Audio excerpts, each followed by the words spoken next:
Indonesia pernah dipimpin sama orang Kristen. Wali Songo itu nyata, tapi dengan kebanyakan riwayat-riwayat fiktif.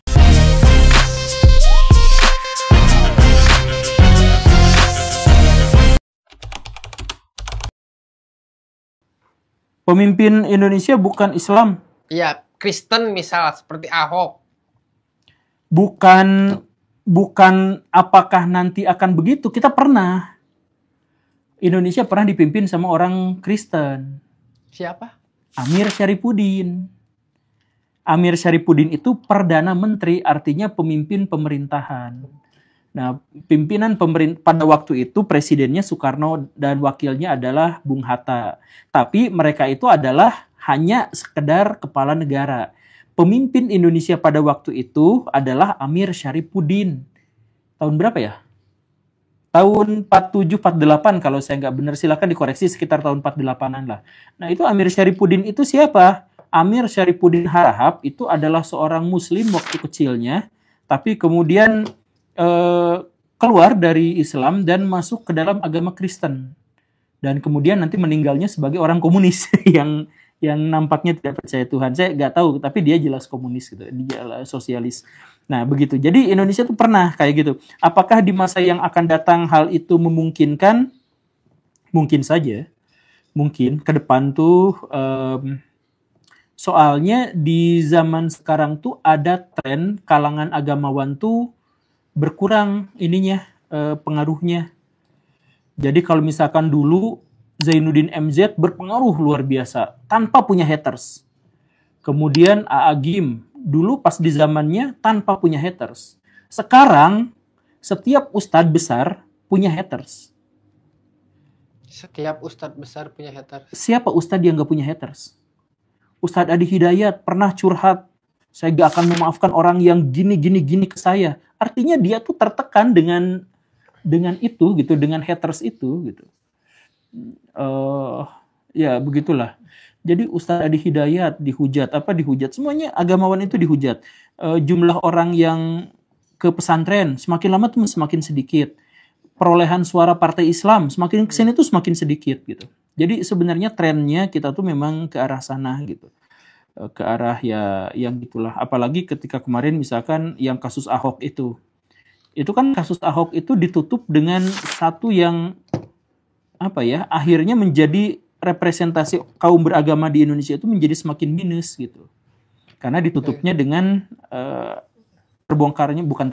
dengan disebarnya aib yang entah itu benar atau salah, tapi itu kan akhirnya menjatuhkan citra gitu. Gitu. Wali Songo itu nyata atau fiktif? Wali Songo itu nyata, tapi dengan kebanyakan riwayat-riwayat fiktif. Wali Songonya ada, tapi riwayat-riwayat misalkan dia Sunan Gunung Kalijaga ngejogrok 3 tahun tanpa ngapa-ngapain, ngejagain sungai gitu. Nah, itu tentu saja itu fiktif gitu ya. Kemudian kisah tentang Sunan Giri yang dilempar ke laut. Kalau dilempar ke lautnya mah bener. Tapi ditolong, nah itu bener lah. Tapi ada banyak sekali cerita-cerita yang palsu, cerita-cerita tentang fiktif. Tokoh aslinya itu ada tentu saja. Karena mereka-mereka itu ada dalam catatan politik, ada dalam folklore, dan ada juga dalam catatan-catatan kerajaan dan kenegaraan.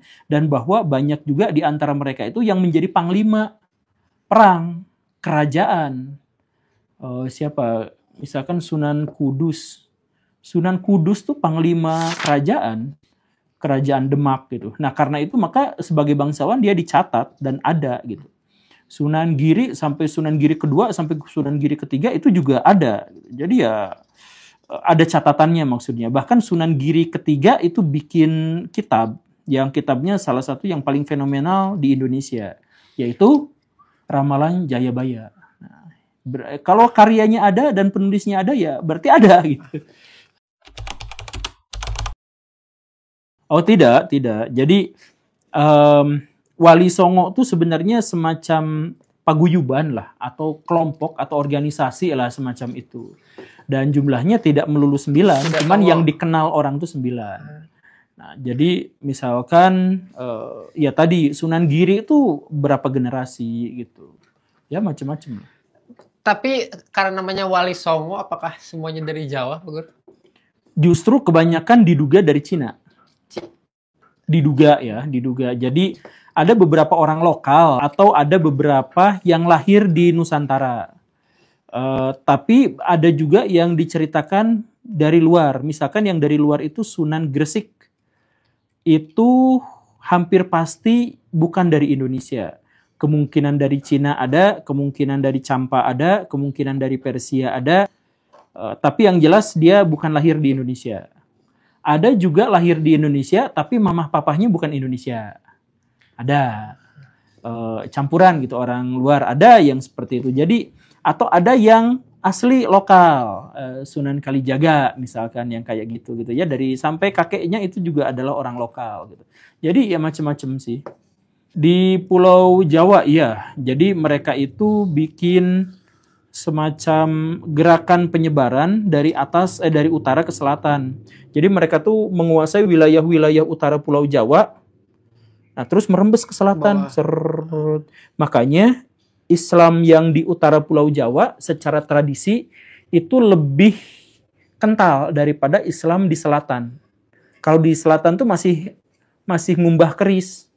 Tapi kalau yang di utara itu sudah tidak ada yang seperti itu. Nah, karena apa? Karena pusat-pusat dakwah Wali Songo itu semuanya dari utara. Dari Gresik, Tuban, Kudus, Rembang ya kelewat. Terus ya Surabaya tentu saja.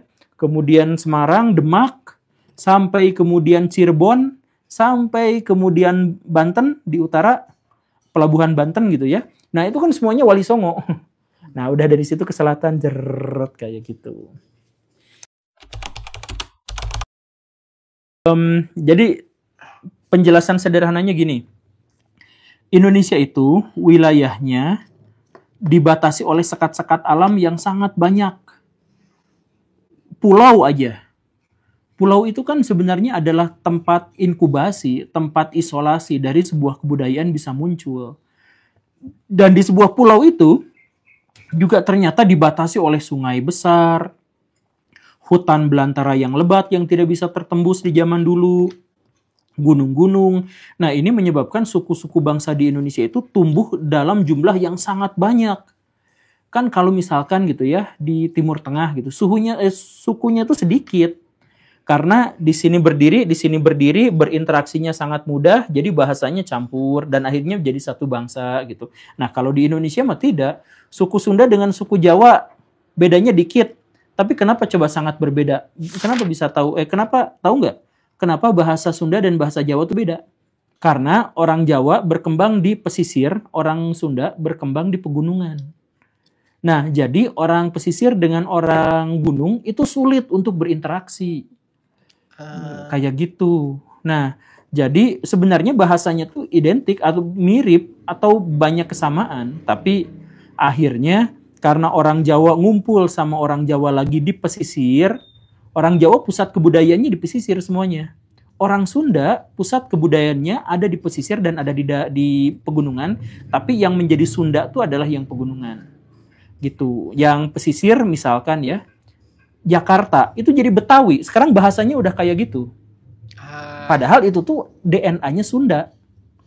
Orang Betawi itu DNA-nya Sunda, tapi karena di situ pelabuhan ketemu sama orang Cina, ketemu sama orang Arab, ketemu sama orang Jawa, segala rupa campur bahasanya, jadilah punya bahasa tradisi yang berbeda gitu. Nah, tentang sejarah Jawa dan sejarah Sunda saya sudah bikinkan videonya di situ di Jawa versus Sunda gitu ya. Nah, itu ada terkait juga soal sejarah dan kenapa kebudayaan mereka jadi seperti itu juga ada. Sunda sama Jawa duluan mana adanya? Jawa. Saya mohon maaf ya, duluan Sunda ya. Oh iya. Ya, karena kerajaan tertua di Pulau Jawa itu adalah Taruma Nagara. Yang kedua Kalingga, nah baru itu di Jawa Tengah. Beda seabad itu. Lumayan juga ya, beda seabad. Beda seabad. Tapi itu yang tercatatnya gitu ya.